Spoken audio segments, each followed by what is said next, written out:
আজকে আপনাদের এই মাহফিল আসার সময় একটা দৃশ্য দেখার পরে কলিজা শীতল হয়ে গেছে। সেই ঢাকার সেনাকুঞ্জের মধ্যে আপনারা দেখেছেন সশস্ত্র বাহিনী দিবসের মধ্যে একটা অনুষ্ঠান হয়েছে। যেই অনুষ্ঠানের ভেতরে আপনার বিএনপির চেয়ারপারসন বেগম খালেদা জিয়া, জামাত ইসলামের সম্মানিত আমির ডক্টর শফিকুর রহমান, কোরআনের পাখি শাইখুল হাদিস আল্লামা মামুনুল হক, প্রত্যেকটা দলের নেতাগুলো ওই জায়গায় উপস্থিত হয়েছে। বলেন আলহামদুলিল্লাহ।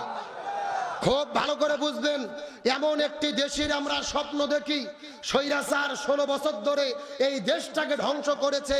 এখন আমাদের সব দল মিলে এই দেশটাকে নতুন করে গড়তে হবে। বিশেষ করে ম্যাডাম খালেদা জিয়া ওই জায়গার মধ্যে গিয়েছেন অসুস্থতার ভেতরেও। ডক্টর ইউনূস তাকে আমন্ত্রণ করেছেন, আমিরে জামাতকে আমন্ত্রণ করেছেন। বেগম খালেদা জিয়া অসুস্থতার পরেও গিয়েছে। এই সমস্ত দৃশ্য দেখে মানুষের কলিজা ঠান্ডা হয়েছে। একটা কথা ভালো করে বোঝার চেষ্টা করবেন, দলমত রাজনীতি বুঝি না, আমরা তাদের নীতি আদর্শ মানতে না পারি, এই বাংলাদেশে গণতন্ত্র প্রতিষ্ঠার জন্য বেগম খালেদা জিয়ার অসাধারণ ভূমিকা রয়েছে।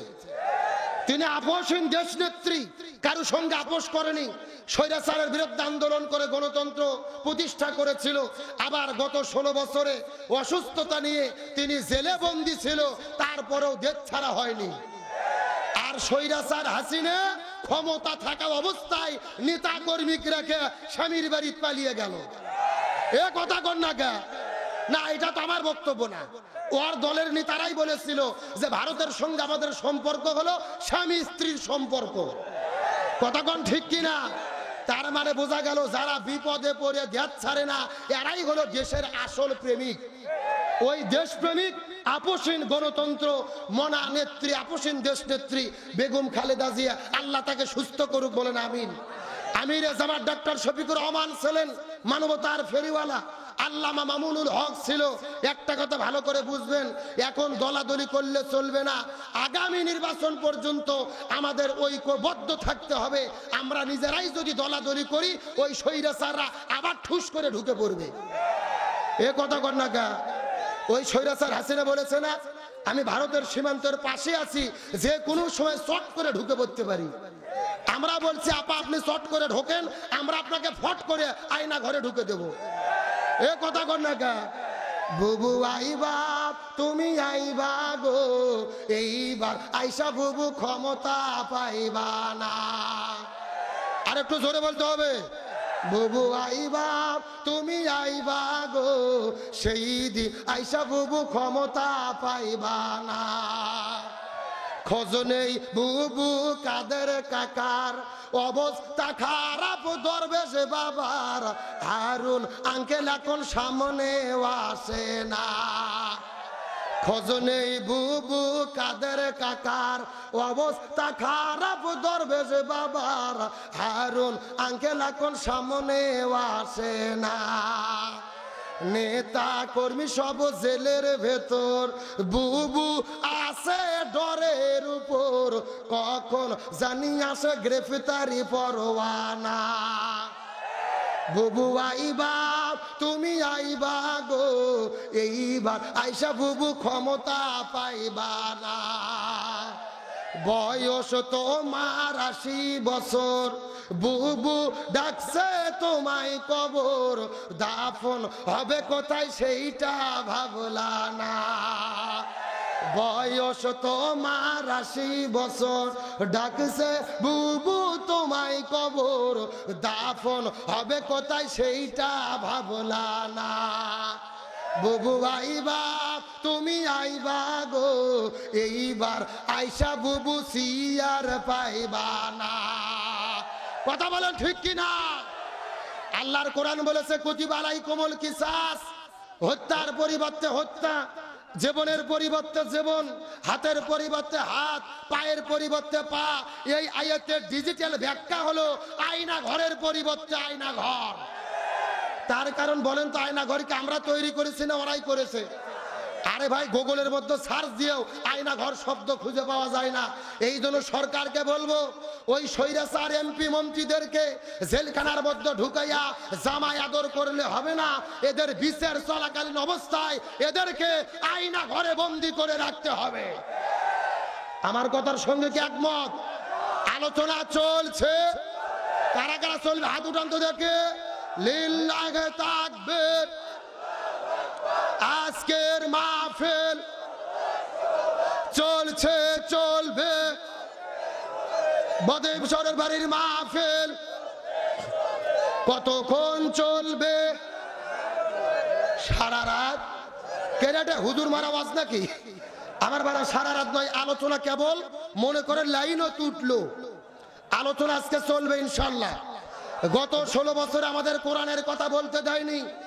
আপনাদের ঠাকুর গায়ের বিভিন্ন জায়গায় কোরআনের হক কথা বলতে গেছি, আমার মাইক পর্যন্ত তারা টেনে ছেড়ে ফেলে দিয়েছে, মঞ্চের মধ্য থেকে আমাকে নেমে দিয়েছে। আজকে কোথায় ওরা আছে না পালাইছে? আমরা বলতে চাই, যদি তোমাদের ক্ষমতা থাকে সামনে এসো, মাহফিলে বাধা দাও, তোমাদের পিঠের চামড়া থাকবে না। আলোচনা চলছে। আসেন এখন আপনাদেরকে জিজ্ঞেস করি, আল্লাহ তাআলা আমাদেরকে সৃষ্টি করেছে, এর পেছনে কারণ আছে না নাই? বলেন তো, আল্লাহ আমাদের কেন সৃষ্টি করেছে? ওয়ামা খলাকতুল জিন্না ওয়াল ইনসা ইল্লা লিয়াবুদুন। আল্লাহ বলতেছে, আমি মানুষ এবং জিনকে সৃষ্টি করেছি আমার ইবাদত করার জন্য। সুবহানাল্লাহ বলেন। এখন আমার প্রশ্ন, ইবাদত কাকে বলে? আমাদের ঠাকুরগাঁও পঞ্চগড় মানুষের ধারণা শুধু নামাজ পড়ার নাম ইবাদত, রোজা রাখার নাম ইবাদত, হজ করার নাম ইবাদত, জিকির করার নাম ইবাদত। ভালো করে বুঝবেন, নামাজ, রোজা, হজ, যাকাত ইবাদত, কিন্তু সবচেয়ে বড় ইবাদত হলো এই জমিনে দ্বীন প্রতিষ্ঠার আন্দোলন করা। এখন প্রশ্ন করবেন, হুজুর এটা এত বড় ওয়াজ করলেন আপনি, নামাজ, রোজা, হজ, যাকাতের চাইতে দ্বীন প্রতিষ্ঠা বড় ইবাদত, কারণ কি? উদাহরণ দিলে বুঝবেন। আমার দিকে তাকান। এই বাংলাদেশে তাবলীগ নামে একটা দল আছে না নাই? মানুষদেরকে নামাজের দিকে ডাকে, যে গায়ে হাত দিয়ে বলে তোমরা আসো নামাজ পড়ো, বহুত ফায়দা, বহুত নেকি। আচ্ছা বলেন তো, এই তাবলীগের কি কোনো বিপদ আছে? আচ্ছা বাংলাদেশে জিকির পার্টি আছে না নাই? কথা কয় না। আরে বাংলাদেশে যত প্রকার জিকির চলে, এত জিকির পৃথিবীর কোনো দেশে চলে না। যেই রকম পীর ওই রকম তরিকা, ওই রকম জিকির, আছে না নাই? এই বাংলাদেশের মধ্যে একটা জেলা আছে, যেই জেলার নাম হলো কুষ্টিয়া জেলা। জোরে বলেন নাম কি? এই কুষ্টিয়া জেলায় গত 4 বছর আগে পরিভ্রমণ করার জন্য গেলাম। ওই জায়গার মধ্যে যার পরে লক্ষ্য করে দেখি, ওই জায়গার মধ্যে একটা ভণ্ড লোক বসে আছে, পাগলের মতো লোক একটা বসে আছে, যার মাথার মধ্যে হলো জট, পরনে পরে আছে চট, আর শরীরে পাঠার মতো গন্ধ, কাজ দিয়ে যাওয়া যায় না। কথা কি বুঝতে পেরেছেন? আমি আস্তে করে যাওয়ার পরে লক্ষ্য করে দেখি কিছু মহিলা মানুষেরা এই বাবার গাও ধরে টিপাটিপি করতেছে। এখন আমি আপনাদেরকে জিজ্ঞাসা করি, বলেন তো দেখি, মেয়ে মানুষ যদি ছেলে মানুষের গায়ে হাত দেয়, লক্ষণ ভালো না খারাপ? ওই ছেলে মানুষ কি ঠিক থাকতে পারবে? সব জায়গা যদি ঠিক থাকে, অন্তত একটা জায়গা ঠিক থাকবে না, যদি সে হিজড়া না হয়। এ যুবকেরা কথা বলো। আমি ডাকতে বলে, মেয়ে পাগল মহিলা, তোমাদের কি হলো? তোমরা কেন পাগলের গাও ধরে টিপাটিপি করতেছ? আমাকে ডাকতে বলে, হুজুর এটা পাগল নয়, এইটা হলো আল্লাহর ওলি। কিসের ওলি? পরীক্ষা করে দেখার দরকার আছে না নাই? আমি কিছুক্ষণ পরে লক্ষ্য করে দেখলাম, এই কথিত আল্লাহর এটা পেশাব করার জন্য গেল, আমিও তার পেছনে পেছনে গেলাম।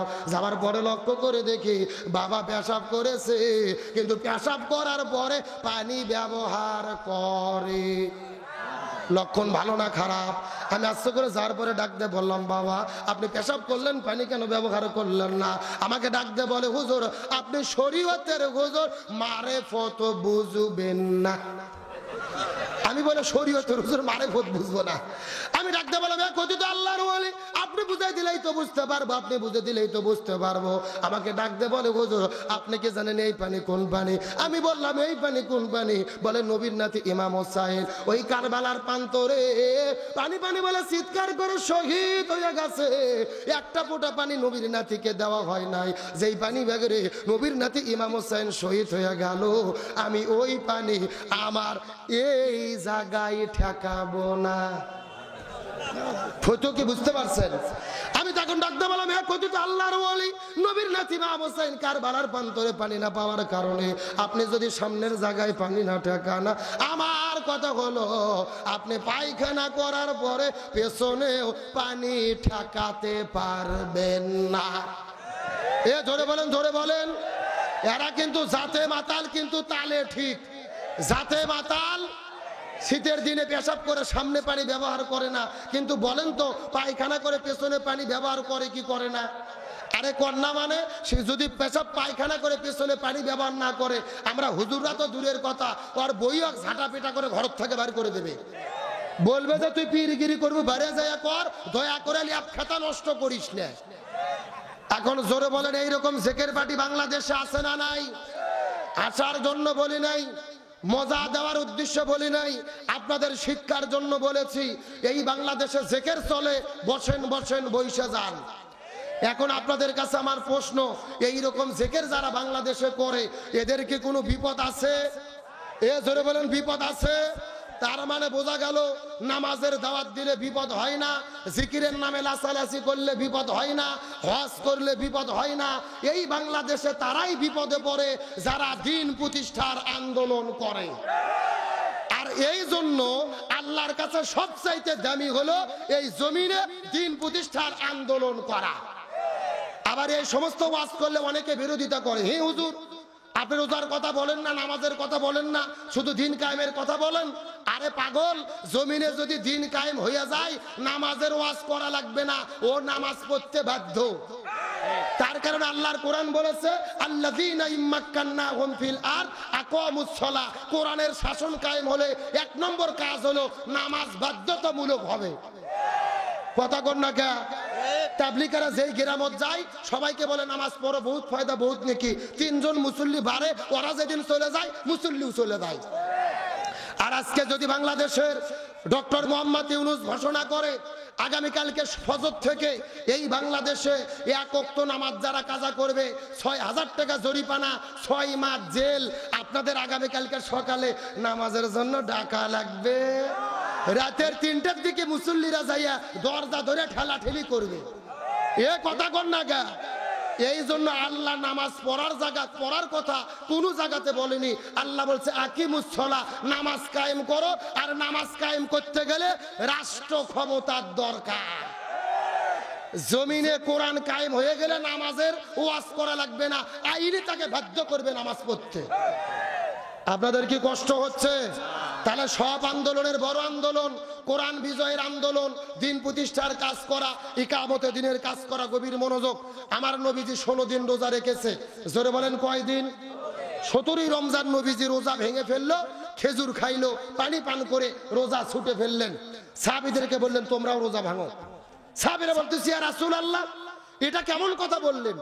একটা রোজার এত দাম, একটা রোজা ছেড়ে দিলে লাগাতার 60টা রোজা থাকতে হবে, আবার একটা রোজা ছেড়ে দিলে আবার 60টা রোজা রাখতে হবে, আর আপনি রোজা ছাড়তে বলতেছেন কেন? রাসূল বলতেছে বেশি বোঝার চেষ্টা করো না। ওয়ামা আতাকুমুর রাসূলু ফাখুযুহু ওয়ামা নাহাকুম আনহু ফান্তাহু। আমি নবী যা বলি তা তোমরা করো, যা করতে নিষেধ করি তা থেকে দূরে থাকো। খেজুর খাও, পানি খাও, শরীরে শক্তি অর্জন করো।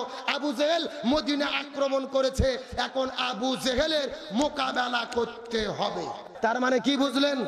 রোজা রাখা ইবাদত, কিন্তু রোজার চাইতে বড় ইবাদত হলো এই জমিনে দিন প্রতিষ্ঠার সংগ্রাম করা। আমার প্রিয় বন্ধুগণ, মুসলমান ভাইরা গভীর মনোযোগ। এই জমিনের মধ্যে রাসূলের সাহাবী, রাসূলের চাচা হযরতে হানজালা রাদিয়াল্লাহু তাআলা, জোরে বলেন কি নাম বললাম? গভীর মনোযোগ দিয়ে কথাগুলো বোঝার চেষ্টা করবেন।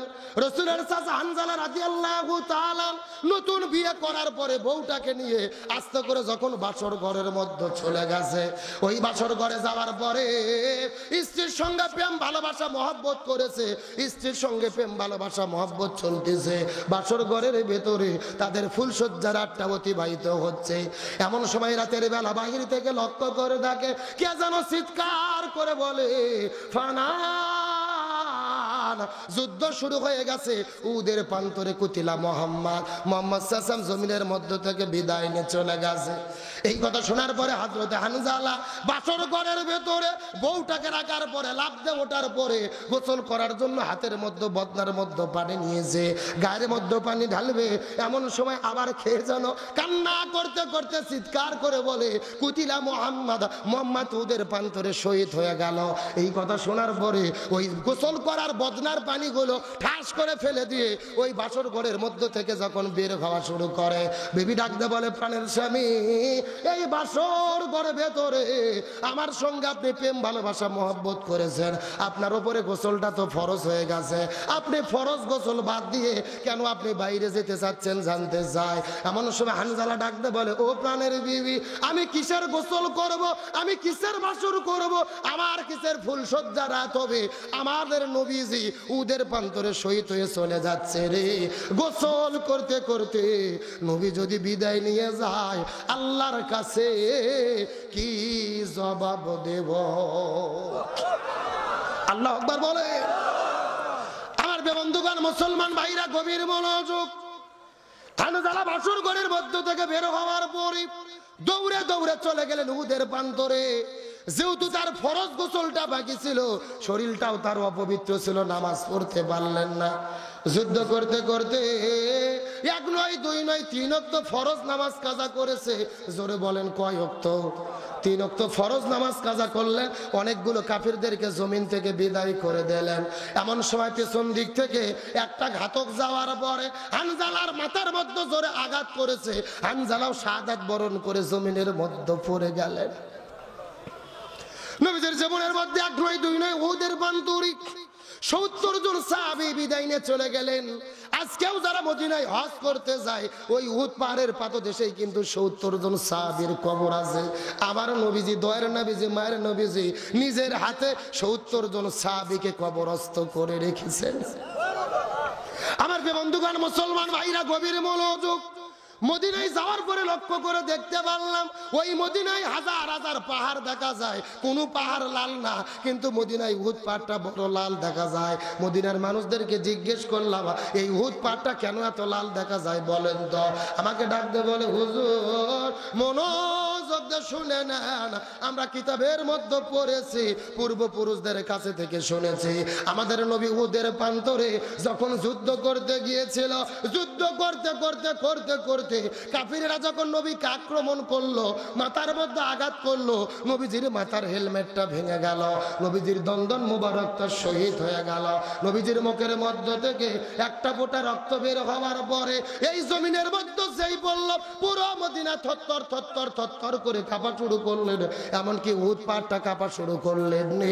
আর উহুদ পাহাড়টা কাঁপতে কাঁপতে ওই সাদা আর কালো বর্ণ থেকে উহুদ পাহাড়টা লাল বর্ণ হয়ে গেল।